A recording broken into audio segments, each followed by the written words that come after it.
Buenas tardes, profesor. La energía osmótica fue el tema que yo elegí para presentarle. En este caso, como objetivos particulares tengo el explicar cómo va de la mano la química y sus aplicaciones con la energía osmótica y sus procesos. También tocar el tema de la energía osmótica y lo que conlleva su obtención.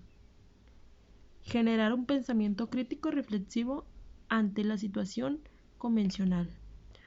Objetivos generales: minimizar el uso de combustibles fósiles y tener un impacto ambiental positivo.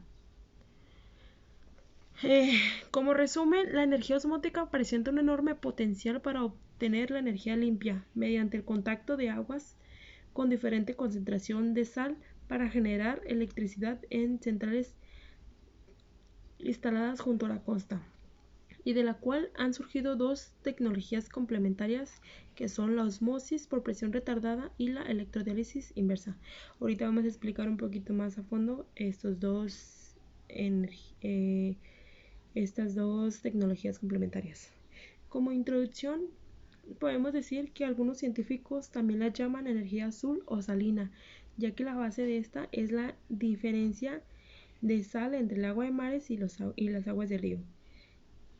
Esta diferencia desencadena a través de algunos dispositivos reacciones químicas y físicas y permiten la generación de energía.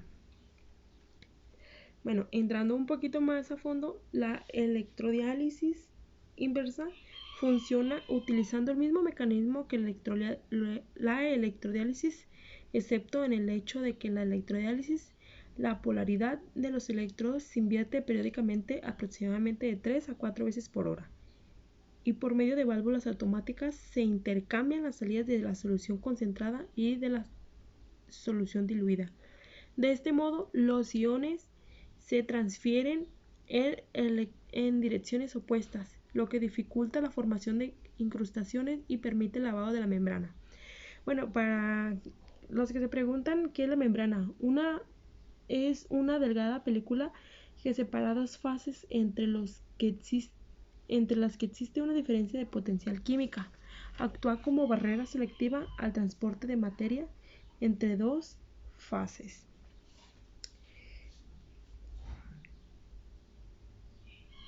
Por otro lado, la osmosis es el paso selectivo de moléculas de disolvente a través de una membrana porosa. Esto sucede desde una solución diluida hacia una más concentrada, en pos de igualar las concentraciones. La membrana es impermeable al soluto en el caso de la osmosis.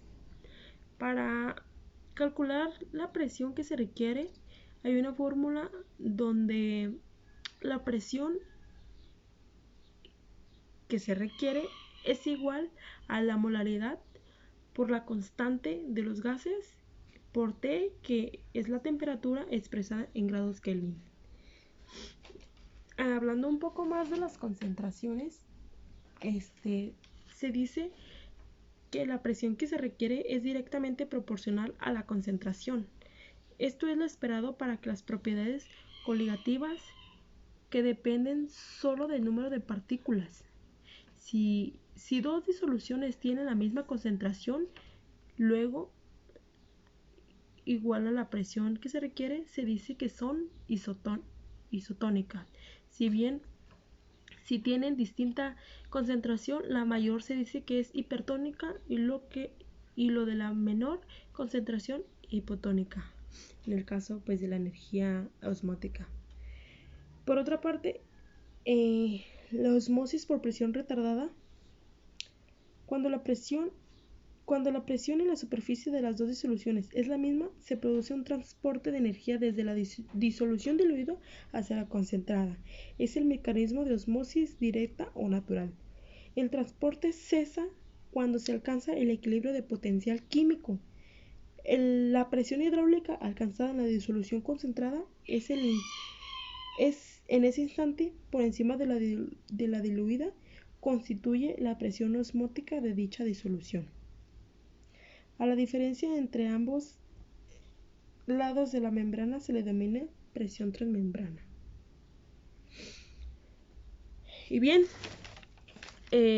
como conclusión, si bien vemos, tanto la química como la física van de la mano con la obtención de las energías limpias, en el caso de la energía osmótica.